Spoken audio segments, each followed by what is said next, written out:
Hello Booktube, my name is Elizabeth and I read bouquins and books. If you're regular on my channel, you can see that I am not filming in my usual spot. That is because I'm not in my usual spot. I am not in Ottawa, I am at my parents' place in the region of Montreal. So this is my childhood bedroom. This is where I grew up. I've been here for a week and I will be here for at least another week, maybe more, I don't know yet. It kept me a bit busy because I'm here not on a holiday. I still have to work and I have a few other responsibilities. So I didn't have a lot of time to watch Booktube and I didn't have a lot of time to create Booktube videos. But I'm still on Booktube, so I wanted to make a wrap up for the month of September. So I compiled a few numbers. Here they are. In September, I read 13 books. That is 10 on paper, 2 ebooks and 1 audiobook. That includes 3 books from Scribd, 4 from the library, and 6 from my shelves. 2 books were in French, 11 were in English. 5 books were non-fiction, including 2 for the Booktube Prize, and 8 books were fiction, including 4 romances. That's a bit much for me.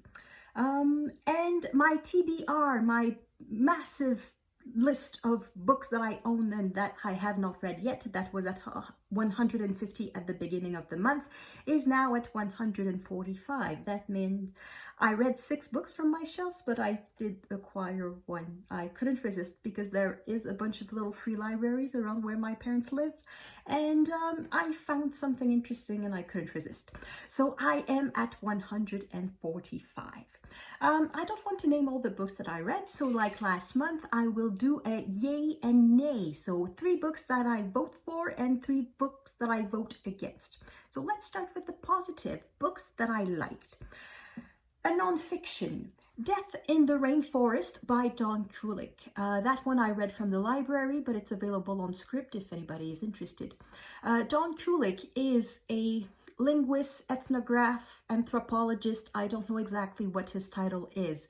In the 1980s, he went to Papua New Guinea to study a dying language. He went in a village, and that village is the only place in the world where that particular language is spoken. And he talks about a bit the language. So there's, I think, 1 or 2 chapters on the language per se, but most of it is about the culture of the people where he lives, of the village where he stayed.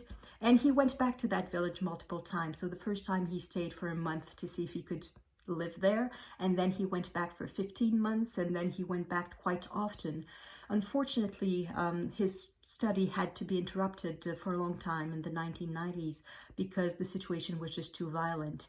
And at the moment of writing the book, he thinks he will never go back either because it is too violent in Papua New Guinea. There are, it's not an ideal situation, let's just say that.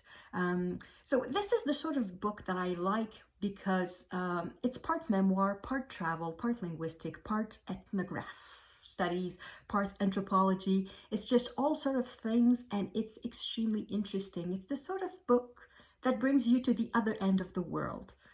In my case, quite literally. It's hard for me from Canada to be farther away than Papua New Guinea. It was super interesting. It was really a lot of fun. So that is a definite yay. Another yay was a reread. This is Kamouraska. I will try to pronounce that in English. Kamouraska by a French-Canadian author, Hébert. This was a reread for me. The first time I read it, I did not like it. I was disappointed, but I am perfectly aware that my disappointment was entirely my fault. I was expecting something that the book was not. So many years later, now I decided to reread it, and this time I was not disappointed. So the source of my disappointment, I was told when I read this that this was a historical novel. Totally true. It was written in the 1970s, I think, and it is set in the middle of the 19th century, so 100 years earlier. So in that sense, it is a historical novel. But at the time, when I was about 20 years old, I thought historical novel meant kings and queens, or perhaps sweeping epics like Gone with the Wind or War and Peace or Shogun or something like that. And this is neither. This is a small book. It is set with...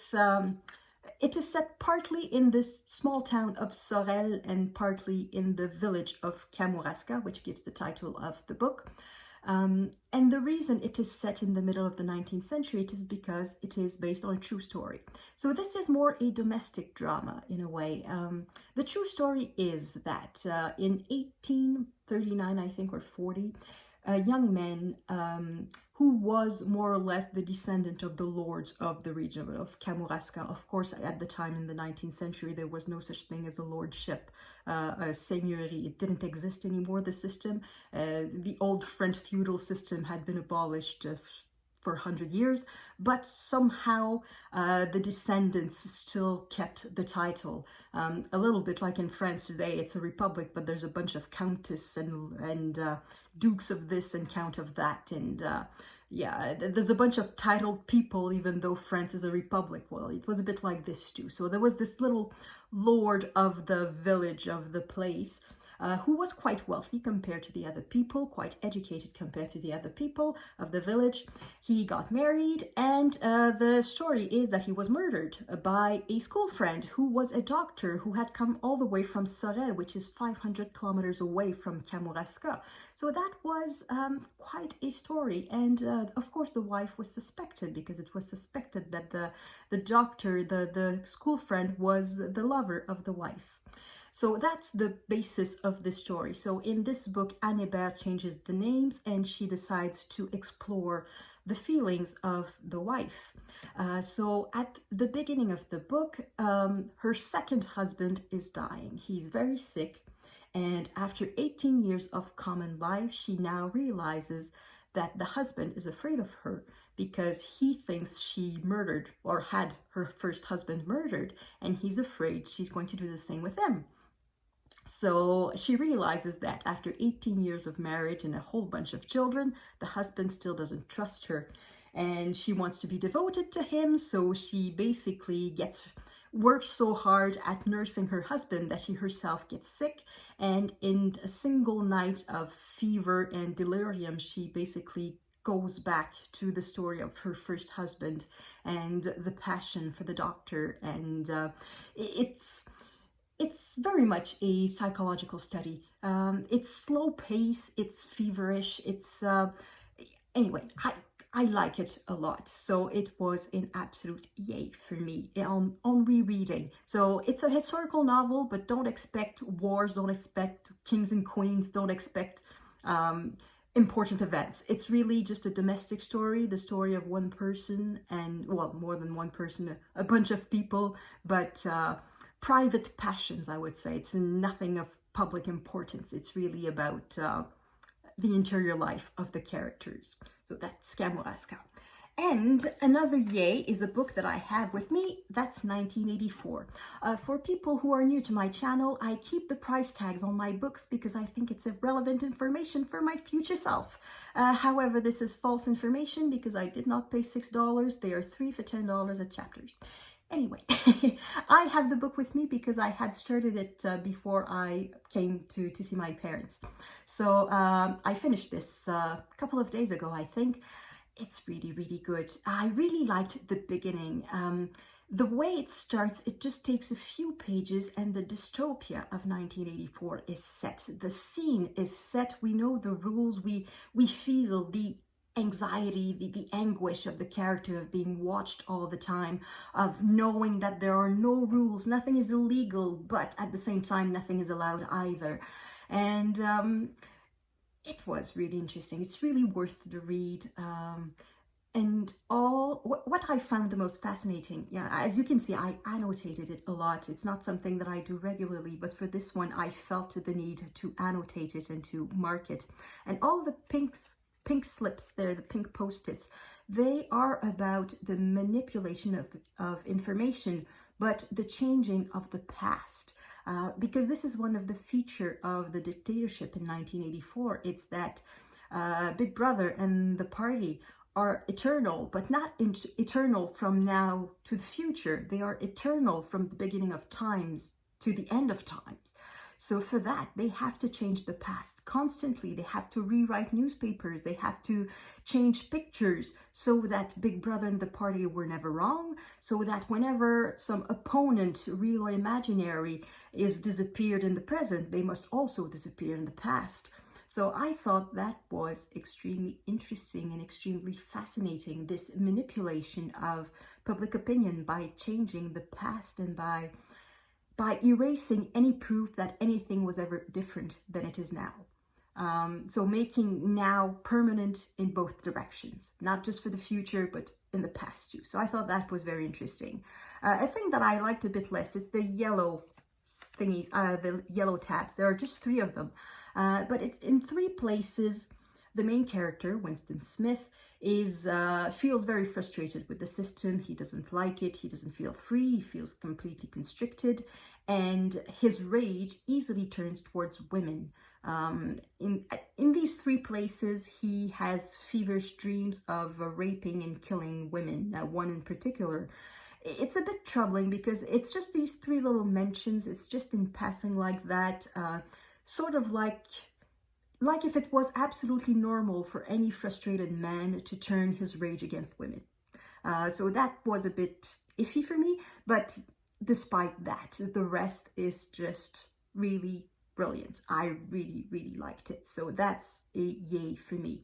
And a reason why I read this one in particular is that I have a nonfiction about the publication of 1984 in Cuba recently. So that will be in my a book that I will read quite soon, if not in October, at least in nonfiction November. So yeah, 1984. The nays now, which sometimes are more interesting than the yays. First nay, Call Me Mrs. Miracle by Debbie Macomber. I've mentioned before that until last year, I didn't read a lot of romance. I read a bunch when I was a teenager, and for a long time, I did not read any. But last year, during the pandemic, after watching a lot of Booktube, booktuber who love romance, I decided that I wanted to get back into romance. And one of the books that I bought was a sort of, is it a compilation? It's not compilation. It's a combo. It was a 2-for-1. So 2 books by Debbie Macomber in a single book. And one of them was Christmas Letters, I think it was called. I did not like the first one because in that first one that I read last year, the main character, the heroine, had an eating disorder. And for some reason, Debbie Macomber thought it was just cute, that it was just some quirky character trait. That person, whenever she ate anything fat, whenever she ate too much, she had to run, I don't know, I think it was 2 miles or 30 minutes or something, so that she would burn the calories away. So she could not eat anything without thinking about the calories that were in there and where it would go. It would go straight to the hips or something like that. So that was supposed to be just cute. It was not supposed to be a disorder or anything. So that was a bit weird. And in this one, she does something similar. Debbie Macomber writes romances that are on the cute side, the sweet side. It's not sexy. It's not sweeping. It's on the cute side. And the problem is that in her view of the world, a lot of ugly things are supposed to be cute. So there was the eating disorder in the first book, and in this one, it's an 8-year-old boy being completely, totally sexist, and it's supposed to be cute. So the main character is, I already forgot her name, Holly, I think, yes, Holly. She works as an assistant to a fashion designer, and of course that's another thing I didn't like about the book. It's the absolute, complete, total cliche of the young woman who is being bullied by her boss, with a boss who doesn't understand family responsibilities, who expects their employees to work extra hours and to be available anytime, and basically gets frustrated whenever she doesn't get anything she wants right here, right now.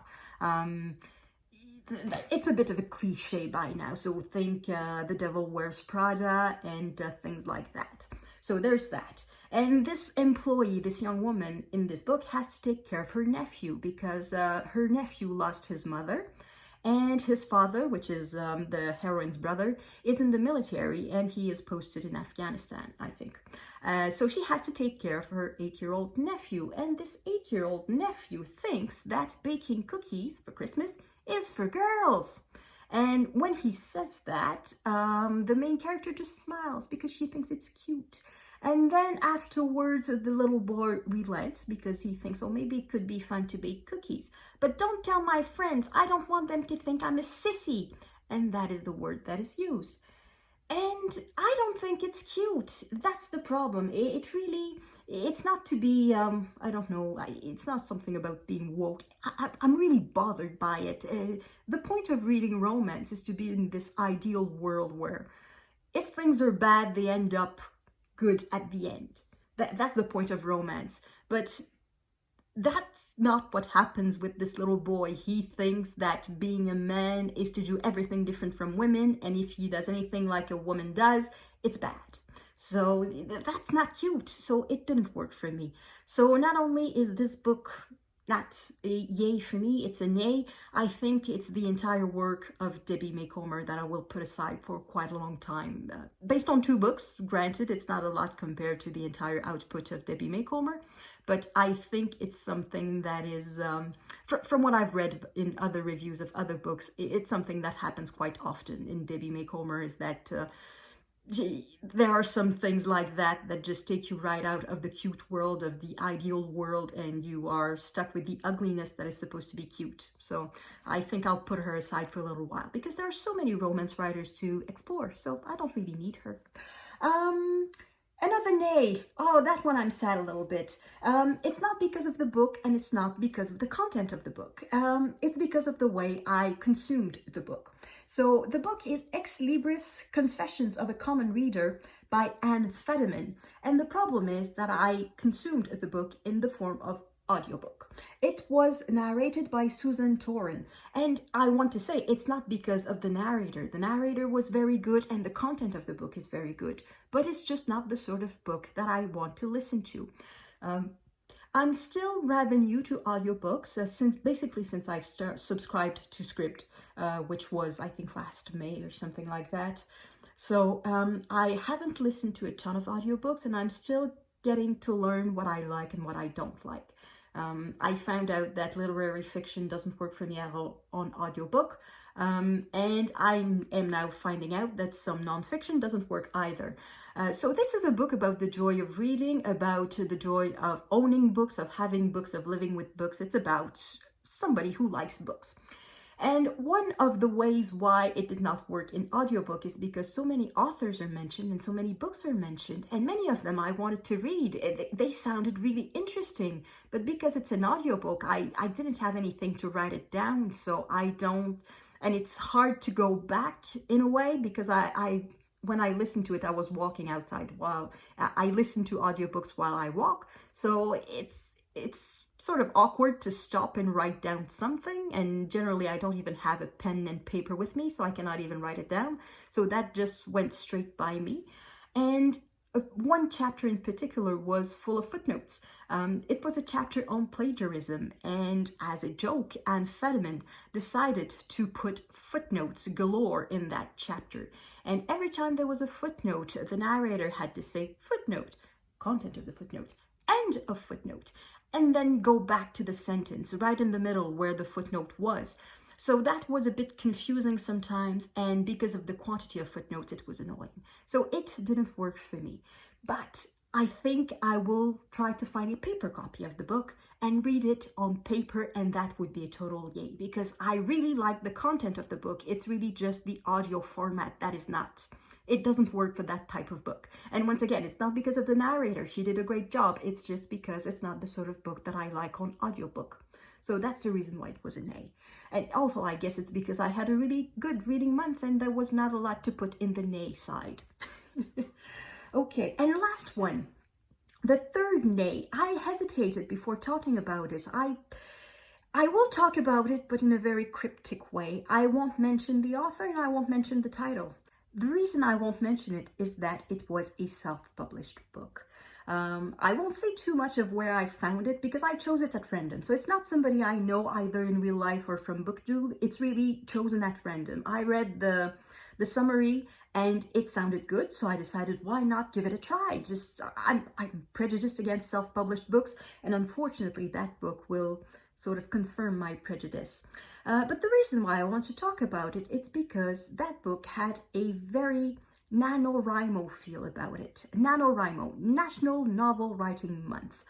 It is an initiative started by, what's his name? Chris Baty, I think, a long time ago. Basically, you take the month of November and you write a novel. So the idea is to not censor yourself. You just write and write every day until you have 50,000 words. So you have to produce, on average, I think it's around 1,700 words every day, so that you get a 50,000 word novel at the end of the month. And a lot of young people participate in NaNoWriMo. I did many years ago. And the book that I read had a NaNoWriMo feel about it. So I thought, okay, well, I don't know who's watching my videos. Perhaps somebody's thinking of doing NaNoWriMo. And perhaps I could give some pointers about what makes a bad book. If I wanted to be really mean, I would say that there were just two problems with that book. One, it was badly constructed, and two, it was badly written. That is really, really mean. The badly constructed thing. It's a problem that is unfortunately quite common, I'm afraid, with NaNoWriMo books. As I said, a lot of young people are participating in a NaNoWriMo, and they often write books based on their own lives. So that means that we have a hero, a protagonist who is in their 20s, and they make a big choice because they are at a fork in the road in their 20s. So either they go to a particular program at university, or they get their first job, or they go abroad. So it's one of these three things. They do something big. And the problem with that book that I read is that after that choice was made, the protagonist made no decision whatsoever. Until the end, I should say, until about 20 pages to the end. And once that first decision was made, and the reason for the book was that this decision turned out to be a bad decision. So let's say that the person chose a particular program and studied it at university.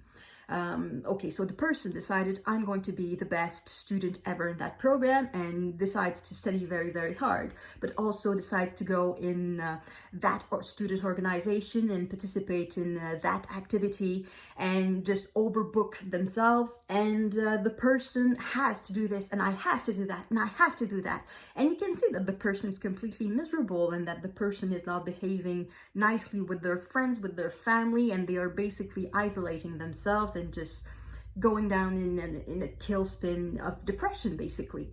And it's not interesting.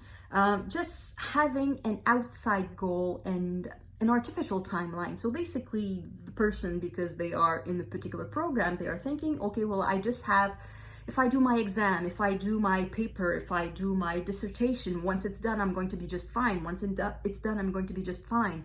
And I understand that's what we do in real life, but in that particular book, it's just not interesting. We just see that person being banged around right and left because of various obligations that the person really doesn't have to do. The person just could quit, because it becomes obvious from page 50 that the only way out will be to quit. And I could see that from page 50, and of course it happens only 200 pages later. So that was not interesting. So if you think of writing something for NaNoWriMo, make sure that your character makes decisions that affect the plot, that affect the continuation of the story. Not just one at the beginning and then they are like wood adrift on the ocean that doesn't know where it's going to go and it's just being moved and banged around by the events. Just make sure that your character goes somewhere and does something, otherwise there's no reason to follow that character. And the second complaint about the badly written part, it's not that the grammar was wrong, it's not that the words chosen were wrong, it's that it was uninteresting. There was not two lines, I think, not 2 lines of description ever. You know, the famous advice, show, don't tell. The person just showed. The author did not tell anything. Well, I just said she. Okay, the author was a woman. I've said so. But anyway, the author didn't tell anything. She just showed. And that was annoying, because that meant we never got inside the head of any character. We never got, yeah, we never got inside the head of anyone. And also it became way too factual, just fact after fact after fact. I think it would have pleased one of Dickens' characters who wanted the facts and nothing but the facts. It was one such case. The person, anytime there was a text message or an email, the character opened the message, and then you see the message with the name, the time, and everything, and the signature. Or whenever characters met, you would get to see the, "Hi, Sean. Hi, Lizzie. How are you? How was your day?" And there was this dialogue that is completely useless and uninteresting. And the reason why it felt Nanowrimo, it's because it felt like page filling. When I participated in Nanowrimo, I produced crap. It's fine, I know that. But some days I just needed characters to do something. So, okay, you send them, let's say, to a coffee place and to meet someone. And just to add words to the word count, you write these scenes. "Oh, hi, Sean. What are you doing here today? Oh, what are you having for a drink? That sounds good. I'll have the same thing." And it's extremely boring. So there's no reason to write that in a book. There's absolutely no reason to order a coffee in a book, to see the actual order being placed. It's extremely boring.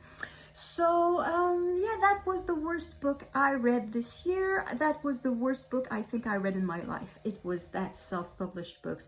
And unfortunately, it does... It does sort of confirm my bias against self-published books, that there's a reason why no editor picked it up. It's because it's really not that good. But anyway, it doesn't mean I will never try another self-published book again, but it means that I will not try them for a little while unless they are recommended by somebody I trust. So I will not choose one at random. So that's going to be that. Unless they are recommended by someone, I just will stay away from self-published books. So that was the yay and nay for the month of September. I might as well talk about my October plans because they're very short. As I said at the beginning, I'm not home, so I don't have access to my TBR. I did bring a few books with me, but not a ton of them. But I did bring what will be my main focus for Victober, which is The Way We Live Now by Anthony Trollope. I started this book in April, I think, April or May, and it was interesting. I really liked it, but for some reason, after about 300 pages, I got a bit tired of it. So I thought, well, I'm just going to read something else. And then I read something else, and then I read something else, and then I read something else. And 6 months later, I still haven't picked it up. But I think I'm confident I can pick it up from where I left because the characters are really well defined. The story is... I cannot confuse the story with anything else that I've read. It's quite unique in that sense. So I'm confident that I can pick it up right where I left and just finish reading the book. There will be a read-along by Steve Donahue and Jordan Parsons. I don't think I will necessarily follow them because of the circumstances. My time is not quite my own, so I don't know exactly how often I will be able to read and how much I will be able to read. So I'll just go with my rhythm. So that will be my Victober pick, which is my first Trollope, by the way. I've never read anything by Anthony Trollope. So yeah, The Way We Live Now. So that's my plan for October. I will probably read something else too in October, but I don't know what. So that's it. Thank you everyone for watching. I hope I will see you in the next video. À la prochaine!